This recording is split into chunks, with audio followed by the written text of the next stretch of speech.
Alright, it's me, Sam Hatch here. Gary Holt of Exodus, the Worcester Palladium. Yeah. Looking forward to the show tonight. Doing well, how about yourself? Doing fine. So how's the disc doing for you so far, Exhibit B? Doing great, it's like done really well and the reviews have been fantastic, songs are going over great live, so. Yeah, I gotta say pound for pound, Exodus has been, bar none, the best since Tempo of the Damned to today. It's amazing. Like, where did these riffs come from? Was there some sort of thrash crossroads that you went to sell your soul? I sold my soul a long time ago. They're trying to give it back. Don't want it anymore? Don't want it anymore, no. They said that thing's way too black for hell. Yeah. do you get inspiration from other music at all for any of your stuff that you write? Or is it just kind of... I listen to everything, like I already mentioned, Lady Gaga to Dead Can Dance to Peter Murphy. Love Dead Can Dance. To Barathrum, everything in between, so you never know where it comes from. Yeah, I saw Dead Can Dance when they did that reunion tour a couple years ago. One of the best shows I've ever seen. Oh, it was like transcendental. I my just only got to regret love was my I body. didn't go both nights, Yeah, it was killer. Did you see one of the ones with the orchestra they had, or the symphony? No, it was just the band, yeah. Just the band, yeah. But I walked out of there with the biggest crush on Lisa Gerrard ever. That'll be the blabbermouth, like Gary Holt loves Lisa Gerrard. I do love Lisa Gerrard. Oh yeah, you can't help just get knocked away. Amazing. Speaking of voices, Rob's progressing, and I think this album he's singing even better than before. Is he doing any of those Melissa Cross training things, or is he just I think he did, but it has nothing to do with that. It just has to do with experience, Yeah. You hope with any musician with every album you get better, Absolutely. You've done 10 albums, You Yeah. want to improve and make each performance better than the last. This is just his third, Yeah. They had third in the re-recording of Bonded, but his third studio album. So he's obviously going to progress. Speaking of Bonded, like what about that album? Or probably don't even know. Like it was kind of ahead of its time. It seems to be reaching this huge critical mass where everyone's going nuts over it. Whereas all my thrash friends back in the '80s were always going on about Fabulous Disaster and all those kind of era ones. That was the bigger hit. Maybe that's it. Yeah. But Bonded by Blood was like a genre-defining record. Because now you can't touch it. Like you had kind of fans angry about the Let There Be Blood redo. I understand their point, but we were never trying to replace it. You can't anyway. Yeah, you weren't doing like George Lucas and redoing Star Wars or something. We just gave it the benefit of a modern production and paying homage to the songs and the guys who made it. It's like did it independently. It's never meant to. Yeah, because that wasn't on Nuclear Blast. That was on. It's just an independent thing. We weren't trying to reinvent the wheel. Yeah. Speaking of homage, there's a chord pattern in Beyond the Pale that reminds me a lot of Overkill's World of Hurt. Overkill, one of my favorite bands. But, that was the song. I just want to know if it was a homage. Bobby's not listening. I don't know. Hi, Bobby. No, I never would have thought that would be a song anybody picked to sound anything like Overkill. And just, they've got a lot of Motorhead in them. Yeah, absolutely. From the name on down, pretty much. Yeah, it's a great thing. You're friends with Pale's really melodic too. Well, yeah, that melodic kind of end guitar thing was the one that reminded me of it. I had the feeling it was probably just a happy accident, but I had to ask you anyways. Put you under the bus. Yeah, that's all right. But so you're friends with a lot of the newer thrash bands, producing Warbringer, and obviously got the Bonded by Blood guys. Was it the Satanic Hispanics you guys call them? And that's all our fans in LA that we call that. Do you think, because there was a period when the media was giving those guys hell for trying to recreate '86, and now it just seems like thrash is kind of back. Do you think there's a period now where it's okay to be a group of young kids and play thrash? And Sure. It's perfectly fine to play like thrash metal and wear the uniform, the high tops and the straight leg jeans and the denim vest, and I think it's a great thing. These kids nowadays, they love thrash metal for all the right reasons. Yeah, it's true, and I think it's just because nobody else was playing except the old guard, you guys and other people, and that's just what they want to hear. So. Yeah, totally. So there's some awesome bands out there. Are you doing any more production work anytime soon? I'd love to whenever time allows, but I never have any free time. I just happened to when Warbringer came calling. So maybe if I get to the point where I start winding this down, I'll probably start doing a lot more of that. But you don't really do that with Exodus anymore. It's just pretty much Andy Sneap, the go-to guy now. I have a hand in, I'm sitting there beside Andy from start to finish. Andy's my right-hand man. I always wondered if he even pushes buttons or if he just kind of levitates or something. Because, he just, like those old Terry Date albums just crushed, and pretty much anything Andy touches sounds well, Andy and I, we see eye to eye and everything, and we know exactly, both of us, what's best for this band for each given album. So we never have to have any, giant conversations about direction or anything, you know. Like the new album here, the songs, you know, like 5 days before we went, like 3 days before we went in the studio, I think. You know? Just knew what to do, yeah. Yeah, you know, he knows what we're going to deliver, you know, he's not asking me to send him demos of stuff, Yeah. critique, and, you know, then we get in the studio and we start tracking it. Cool. You know, he'll walk in here, the song say, sounds like an Exodus record to me.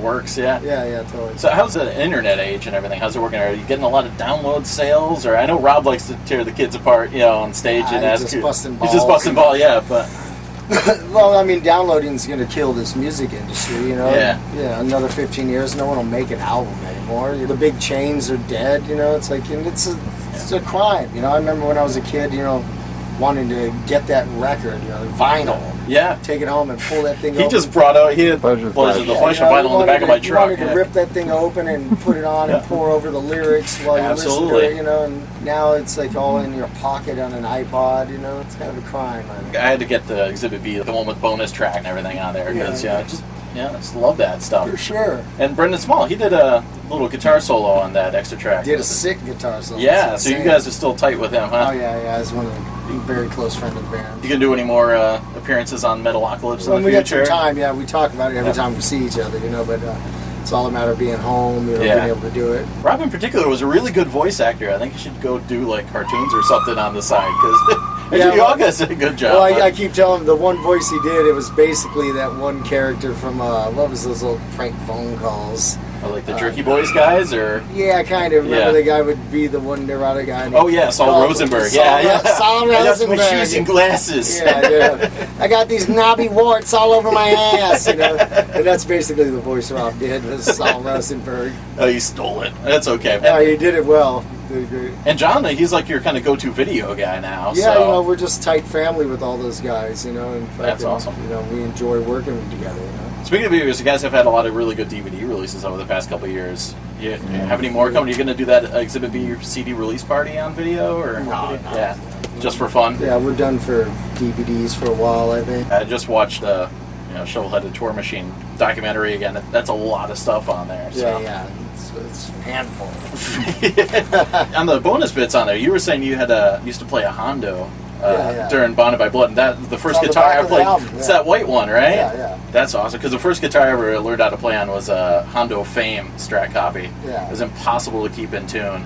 I kept mine in tune, no problem. Yeah, what's it? I know all the little tricks, though, to keep a stock bar in tune. Really? Yeah. That's awesome. Ancient secrets, you know. Ancient Gary There's a guy who's secret. used the whammy bar for far too long. Cool. All right. Well, now I can feel pride when I ever does that. I try to give it away like 5 times, but it always comes back to me. Yeah. So I'm sure yours is probably gone by now, right? Well, you know, the story behind that one is that I had like spray painted it black and carved a bunch of in it and Yeah. played it on the last song, the last show we ever did with Metallica, which was at the Bill Graham Civic Auditorium on yeah. New Year's, and I smashed it up at the last song, and then, you know, this was in younger, wilder days, I traded the body to a dude for an 8-ball of cocaine. You know, he wanted it real bad for his little brother, and it was New Year's, and he was already doling out the bowlfuls, and yeah, sure, you know, give me that bag, let's party. Yeah. Party like it's 1999. You know? I wish I still had it, though. Yeah, I don't have to let you smash mine, but I want to keep it. Yeah, you It should. could be like the showstopper, and I just break my Hondo over some guy's head or something. So.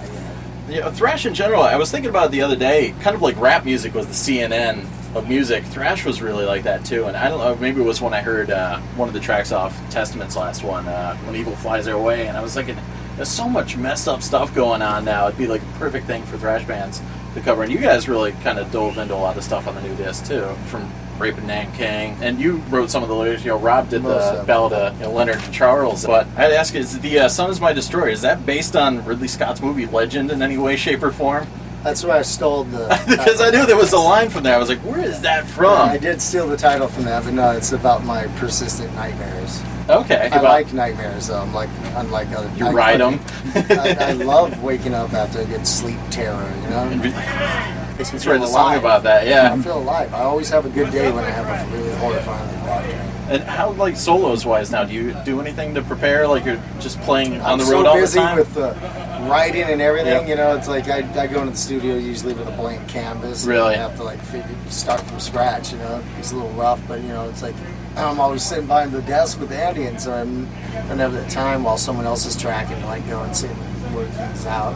Does the road experience get any more tiring as the years go on, or you guys still just loving it? Or? Yeah, I still love it as long as I don't drink too much. I'm fine. Yeah. Yeah, Rob doesn't drink, right? Not at all. Was he always like that, or is that just no, like... in his younger days he was insane. That's why he doesn't drink. He just kind of stopped, yeah. Yeah, he's been sober for a long, long time. Clean and sober, but... the rest of the guys ever try and force him out of that? Oh, or hell no. You guys are cool? See that. Yeah, probably a madman. He's kind of a madman already. I mean, Tom and I are both recovering drug users, so, never would ever try to inspire someone to go back into that. Well, good for you guys, yeah. It's kind of rare. Drink, it's about beer o'clock right now. The beer o'clock, yeah. We gotta get out of here, let you get your... I'm getting... Your ingested. My hop level is getting low. But yeah, it just stood out when I heard that Rob didn't drink. It's pretty rare with the metal crowd. No, there's a bunch of actually woolly bunch. There's more of them than you know. Really? Yeah, I think it's like I know a number of guys closeted kind of secret, yeah. There's nothing wrong with it. All right, well, I'll let you get back to your stuff and get ready for the show tonight. Yep. But thanks, man. I got to check my barley meter. Thanks, man. All right, no problem. Thank you, guys.